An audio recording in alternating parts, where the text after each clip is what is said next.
ఇప్పుడే లేచాను, కానీ నా రోజుకి స్టార్ట్ ఫోన్తోనే. ఒక సెల్ఫీ, ఇంకో సెల్ఫీ, అలా ఆదటం మొదలైంది. కొంచెం కొంచెంగా సెల్ఫీస్ నా అలవత్ కాదు, నా వరల్డ్ అయిపోయాయి. ప్రతి చిన్న మూమెంట్ని కూడా క్యాప్చర్ చేయాలి అని అనిపించింది. ఆ స్క్రీన్లో నాకు నా ఓన్ వరల్డ్ కనిపించింది. అమ్మ పిలుస్తుంది, టిఫిన్ రెడీ అని. కానీ నేను ఫోన్లో బిజీ అయ్యి ఆ పిలుపు ఇగ్నోర్ చేశా. అమ్మ చెప్పిన ప్రతి మాట అప్పుడు సింపుల్గా అనిపించింది. దాని వాల్యూ నాకు అర్థం కాలేదు.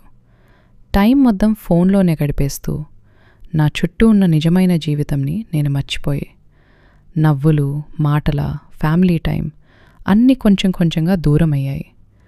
ఒక క్షణం, ఒక చిన్న తప్పు, ఫోన్ నా చేతిలో నుండి జరిపోయింది. ఆ మూమెంట్లో నేను సైలెంట్ అయ్యాను. నాకు నేనే ప్రశ్నలు అడగడం స్టార్ట్ చేశా. ఆ ఫోన్ వెనక అమ్మ నాన్న ఎంత కష్టపడుతున్నారో, ఎండలో పనిచేస్తూ రోజంతా కష్టపడుతున్న వాళ్ళని గుర్తు చేసుకున్నాను. అప్పుడే నాకు నిజం అర్థమైంది. అమ్మ నవ్వుతూ చెప్పింది, ఫోన్ తప్పు కాదు, కానీ దాని యూజ్ మన కంట్రోల్లో ఉండాలి అని. అప్పుడే నేను అర్థం చేసుకున్నాను, ఫోన్ మన కోసం ఉండాలి, మన జీవితం కాదు. ఓవర్ అడిక్షన్ వద్దు. మన జీవితంలో బ్యాలెన్స్ ఉండడం చాలా ఇంపార్టెంట్.